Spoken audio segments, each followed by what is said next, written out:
menyatukan semangat kita untuk Buya untuk angkat piala pada malam hari ini. Dan pesawat sudah mulai terbang dari arah waterfall menuju ke area ujung dari Bayside. Dan Bigetron Esports seperti biasa mereka akan ambil di area archway. Tidak ada gangguan sama sekali. Buriram United juga mendapatkan area waterfall dan juga The Hub menjadi satu keunggulan untuk mereka.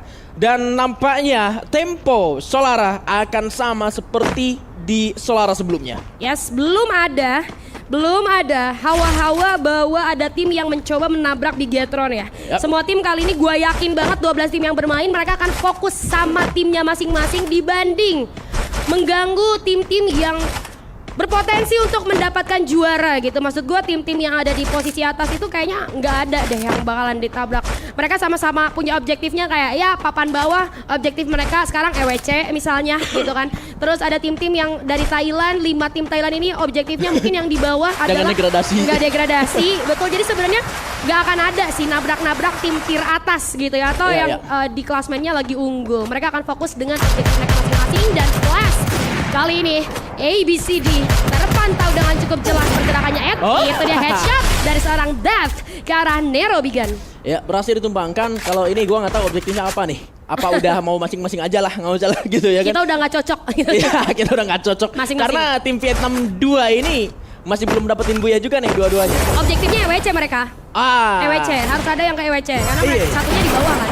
Paling jatuhkan satu sama lain. ABC dia mengejar korban selanjutnya. Tertembak di sana oleh Engkang yang nampaknya masuk kali ini dan berhasil diklaim mencari poin eliminasi. Sementara Death masih dengan 800 koinnya, namun masih belum bisa menjangkau menuju ke arah vending machine karena sudah ada penjagaan yang tentunya akan dilakukan oleh para pemain dari P-Sports. Membuat kali ini tim Flash tidak bisa untuk melakukan reviving. Tidak ada sense shockwave yang digunakan oleh P-Sports sehingga posisi dari satu pemain tim Flash tidak bisa diketahui. Oke, tidak bisa diketahui, tapi menurut gua ini akan menjadi sedikit nafas untuk kedua tim melakukan rotasi ke next checkpoint mereka. But somehow kita lihat di arah yang berbeda. EVOS Divine yang sedang mengalami tekanan cukup besar karena mereka harus masuk ke top 9. Sedangkan mereka dalam posisi 10. Dan ini adalah peringatan yang cukup berbahaya untuk EVOS kalau misalnya mereka bermain dengan sembarangan. Core memory sudah ternotis oleh EVOS Divine. Satu, Melter dibuka tapi lihat Ray dalam kondisi yang agak sedikit tertekan. Beberapa HP sudah hilang. Oke, itu dia satu orang masih mendapatkan. Bahkan 2 player kali ini di absen oleh EVOS Divine. Sementara Ray harus menunggu Trill of Battle hilang terlebih dahulu Bigan. Bagus banget pergerakan dari seorang Ray. Dia ngebait para pemain dari Core memory untuk gerak ke arah luar. Dan invision dari seorang Rasya tentunya ini membuat posisi dari Ray masih bisa diselamatkan meskipun dia harus terkikis beberapa poinnya dan terikat dengan adanya Trill of Battle. Sekarang mereka tinggal mengejar menuju ke sisa pemain yang ada. Sementara Bigetron Esports ini menjadi sebuah bahaya. Mereka melakukan rotasi menuju ke arah TV Tower dan akan bertemu dengan satu tim yaitu P-Sports dari Vietnam. Harus lebih berhati-hati lagi. It's all about mindset. Semuanya akan bergantung pada mindset mereka. Kalau misalkan mereka juga terlalu takut, mereka bisa aja cabut dari sekarang. Tapi kalau mereka pikir bahwa mereka mampu tidak terlalu takut, mereka masih bisa kuasai area dari TV Tower. Dan bahkan lihat posisinya sekarang P-Sports yang keluar dari area TV Tower. Ya, harapan gue untuk Bigetron cuma satu sih. Mereka tetap respect sama siapapun itu. Dengan posisi mereka, mereka sekarang ada di puncak klasmen. Tapi itu tidak berarti apa-apa karena kita masih punya kurang lebih 3 game lagi. 3 itu sama sekarang ya. Jadi menurut gue tetap low profile aja lah. Dan bermain seperti layaknya plan yang sudah mereka buat gitu. Atau Coach Chris Jo buat. Dan kita lihat kali ini dari kawan-kawan Onyx Esports. Mereka juga lagi butuh sedikit poin lagi ya buat champion. 7 poin aja. Dan menurut gue itu harusnya kalau buat Onyx poin kill dapat sih segitu. Jadi gak menutup kemungkinan Onyx juga akan menyusul Bigetron. Dan Kochel di area yang berbeda. Satu player dari Core Memory itu seorang Jump berhasil menambah poin eliminasi mereka Bigan.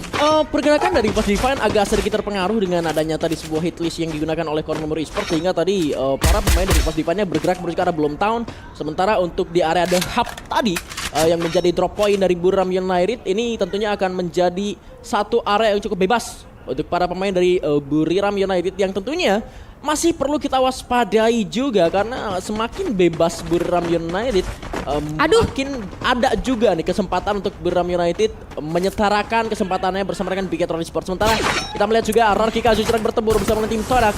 Sayangnya Dodge harus terpick off tadi dan masih belum bisa dikembalikan karena terlalu jauh juga dengan Vending Machine. Kalau misalkan kita tunda terlebih dahulu karena Ignir adalah satu orang berhasil. Meskipun ada sebuah healing heartbeat tapi bisa diamankan oleh Ignir. Revive dua pemain dengan sebuah healing heartbeat tapi untuk ketiga kalinya dengan adanya Ignir counter di tangan seorang Ignir ini masih sangat bisa ditangani. Satu hit lagi Ignir. Kandas tapi Mahal is coming dan masih bisa diselamatkan. What a move, what a shot, what an action from Ignir. Wah, gokil banget dia menghandle 3 player daripada tim Todak seorang diri dengan bantuan Mal di detik-detik terakhir gitu kan, sehingga RRQ Kazu kembali bisa bernafas. Tapi gue punya pertanyaan, gue melihat hari ini Dudes menjadi orang pertama yang selalu tumbang duluan dari RRQ Kazu. Menurut lu kenapa, Bigan? Aduh, kalau nanya ke player sih tadi lebih ke ada pressure, tapi pressure-nya itu bukan tentang kena mental. Karena kalau ngomongin soal mentality pemain dari RRQ Kazu, mereka semua udah teruji. Iya mereka dong. udah berapa panggung internasional offline gitu loh. Betul. Tapi lebih ke arah pressure karena mereka mengawali hari ini juga Dengan tidak baik ya? Iya, dengan tidak baik. Mereka stack 12 di game pertama. Karena kita tahu, kita selalu mention ketika dapetin buyah di game pertama, itu bakal jadi boostingan mental untuk di game-game selanjutnya. Sayangnya hal baik itu tidak didapatkan oleh RRQ Kazu dan sangat berpengaruh menuju ke game-game selanjutnya. Iya, gue juga pernah dengar dari player bahwa game 1 itu matters banget gitu buat mereka. Hasilnya, kalau misalnya game satunya tusun, biasanya itu berpengaruh ke game-game selanjutnya. Dan mungkin itu yang terjadi buat RRQ Kazu. Tapi kita harap mereka bisa keep up kali ini untuk 3 game yang tersisa. Dan semoga bisa memberikan yang terbaik gitu kan buat Indonesia. Kali ini kembali lagi di drop zone mereka, di Delta Isle. Mereka akan reset kembali. Masih ada waktu. Tapi gue tadi juga sempat ngomong ke lu ya pas off cam. Gila ya, revival card yang hilang, ini dampaknya luar biasa buat tim Indonesia gitu. Iya, karena pun barusan ketika Dutch-nya terculik, kalau misalkan revival card di Pocket Market masih ada, itu udah langsung dibalikin lagi sama Benar. para pemain dari RRQ Kazu. Dan kita ingat ketika RRQ Kazunya berhasil lolos menuju ke babak grand final duluan di game terakhir Solara, itu pun dengan menggunakan metode yang sama. Tuh. Sebelum adanya patch baru yang dimainkan, semua playernya pakai Suzy, 4 Suzy loh yang dipakai di Solara pada saat itu. Koinnya banyak, ketika pocketnya masih bisa dipakai dari 4 pemain. Ketika terpick off pakai Pocket Market terlebih dahulu dan sisanya melakukan revive dengan menggunakan Vending Machine dan tidak khawatir koinnya sedikit karena mereka semua pakai Suzy. 4 pemain pakai Suzy. 4 Suzy loh, saking pengen kaya raya ya mereka dengan semua koin. Tapi tadi kita sempat melihat POV dari map, dimana kalau kalian notice, gila, Buriram itu mainnya mojok banget. Mojok, mereka muterin map di ujung-ujung circle aja. Mereka bermain dengan sangat aman. Mereka belajar dari 2 game yang hilang, yang membuat mereka akhirnya gagal untuk menjadi juara di 2 game. Dan mereka kali ini memilih untuk playing safe aja. Dan gua harap ada tim yang notice mereka nantinya. Kalau gua nggak salah itu mereka harusnya bakalan ketemu nanti sama Bigetron sih, dari arah rotasinya atau enggak All Gamers Global. Ya, Dan transfer memory nanti. betul, dari RRQ Kazu kali ini sudah tiba di akuarium. Ada Traps Kahu sendirian. Traps kali ini tertangkap basah oleh RRQ Kazu. Masih bisa berlindung. Tetap respect RRQ kali ini meskipun musuhnya 1. Tapi lihat, tidak ada lagi perlindungan untuk seorang Traps. Akan ke arah bawah, tapi ini akan menambah poin eliminasi untuk RRQ Kazu. Yap, dan sebuah keuntungan juga tadi ada 1 buah horizon line yang bisa diambil di tasnya Traps tadi, sehingga sekarang bisa menjadi milik untuk RRQ Kazu. Ini dia tim yang gak kelihatan dari tadi. Aduh. Kemana aja sih Om? Kemana aja abang-abang ini ya? Buset. Gue tadi nyontek juga di minimap, mereka sebelum jalan mereka udah lempar di nuklear juga tuh. Harusnya mereka udah ceki-ceki jalur rotasi mereka dan lihat langsung mematahkan. Yang tadinya memutar ke kanan, di nuklear dilempar, ada orang langsung patah ke arah depan gitu ya. Mereka main bener-bener. Oke, kita udah mulai harus respect sama 11 tim yang lain nih. Kapan kita ngelihat Buriram main kayak gini? Iya. Enggak. Tadi sebelum mereka masuk Champion Rush, mereka main nggak kayak gini. Yang mereka ada langsung secure bagian tengah zona, mereka nggak takut. Sekarang bener-bener lewat pinggiran dan melihat notice ada orang di depan, mereka tahan dulu sejenak. Ya. Gue penasarannya adalah, coba nanti mereka jalan, terus ngelihat ada tim yang war, apakah mereka cuekin atau mereka ikutan? Itu dia. Gue pengen tahu tuh. Karena kan kemungkinannya bisa jadi mereka juga hilang gitu ya. Tapi lihat, mini launchpad sudah digunakan oleh Buriram. Oh, well, mereka dapetin satu compound yang sementara ini akan mengamankan mereka. Udah benar-benar ada di pinggiran circle dan oh my god, Dio berhasil terculik oleh seorang puarak juga. Ya, meskipun kali ini Buriram United harus sedikit berpindah lagi karena rumah yang mereka tempati ini belum masuk dalam zona selanjutnya dan di bagian dalam itu sudah ada Onyx Sports yang tentunya akan memantau. Begitu pun dengan Bigatron Sports yang masih punya PR buat masuk ke dalam zona selanjutnya, bisa jadi malah mereka harus dipaksa untuk fight melawan Onyx yang sudah berada di bagian dalam circle-nya itu sendiri. Tapi mari kita lupakan untuk dua tim tersebut. Kita melihat sekarang tim Falcons yang juga masih punya PR untuk retake compound atau mereka bakal berpindah arah perjalanan mereka menuju ke tempat yang lain karena tim Flash di sana juga udah punya compound permanen. Sementara Fire masih terselamatkan dengan The Will of Iron yang dia miliki sehingga tidak perlu membuang satu medkit yang dia miliki tentunya. Mereka masih punya pilihan untuk bergerak ke sebelah kanan dan sakit sekali tembakan yang dikeluarkan oleh para pemain dari tim Flash di sana. Oke, ini Falcons ini mereka juga nggak bisa santai ya punten karena lu lagi rebutan tempat sama core memory. Siapa yang bakalan turun FFNS Thailand nih kalau kayak gini ya. Jadi mereka itu main benar-benar harus aman banget. Lihat menit 11, belum ada yang hilang, belum ada yang tusun. Lu bayangin gimana nanti bakal intens banget fight yang terjadi antara 12 tim di late game kita. Siapa di mana ada siapa, mau gerak kemana, itu bakalan memusingkan semuanya karena bakalan crowded banget kan nanti. Deketan satu sama lain. Ini nih zonanya udah mulai jalan. Bigatron juga udah mulai notice banget di bagian belakang mereka memang terdapat satu tim. Aduh. Dengan adanya sempet yang connect tadi, karena Import Divine melakukan rotasi dengan sebuah mini launchpad. Harusnya Bigatron Sport juga masih punya launchpadnya mereka. Tinggal mereka pilih area mana yang mau mereka turunin, komit atau enggaknya buat perang ataupun akan aman. Tapi ini dia. Aduh. Ada sebuah Trail of Battle yang dilontarkan dari arah yang berbeda sepertinya. Apakah itu Import Divine yang juga bisa join menuju arah sebuah pertempuran antara tim Falcon dan juga satu tim yang berada di lantai 2 ini. Ayo Falcons, kena Thrill of Battle kali ini dan membuat mereka harus menurunkan tensi terlebih dahulu. Tidak sepenuhnya nyaman karena mereka cukup terjepit juga. Tapi lihat keluar salah masuk ke arah dalam. Revive digunakan. Tim Flash lain akan berjibaku dengan tim Todak.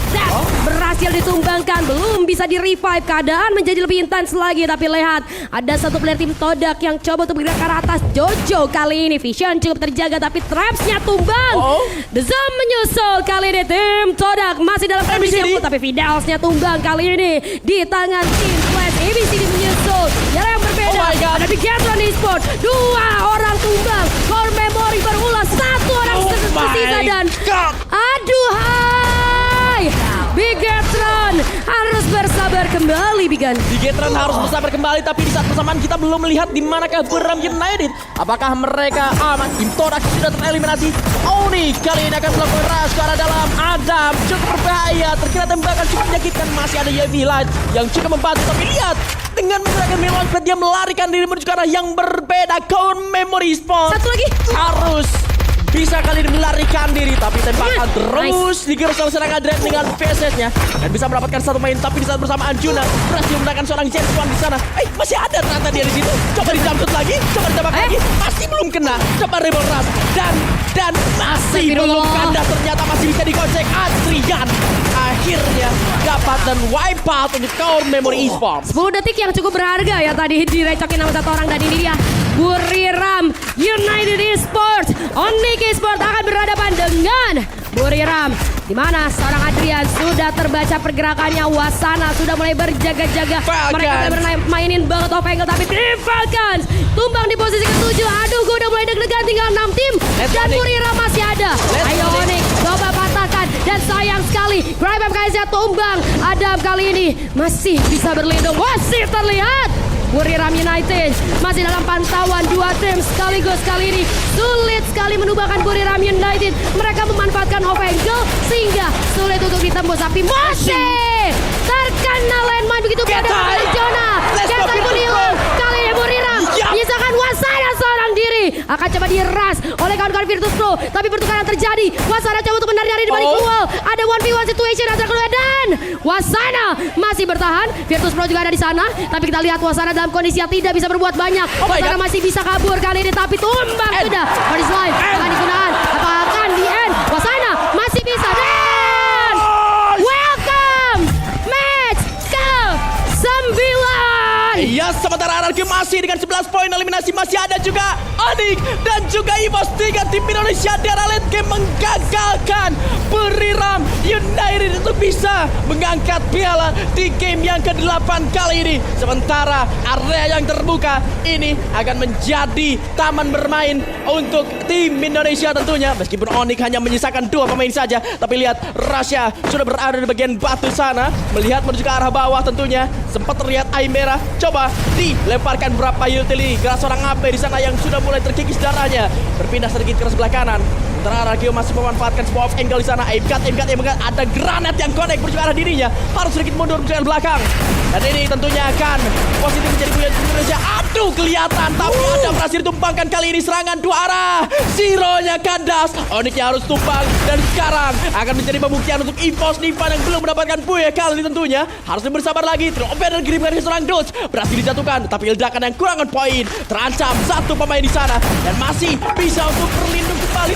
3 glue tersisa dari seorang Aimkat. Masih ada sebuah granat, masih belum ada pertukaran ke knockdown. Namun dari kedua tim ini masih sama-sama kuat untuk bisa mendapatkan buaya. Coba bersabar, tapi Ray meledak di sana tuh. Yes! Ada sebuah begal digunakan oleh pemain, namun di posisi 2 orang saja. Tentunya Aimkat kandas, menyisakan 1 lagi dari EVOS yang sudah tertembak. Masih ada perlawanan tangan seorang Rasya, tapi akhirnya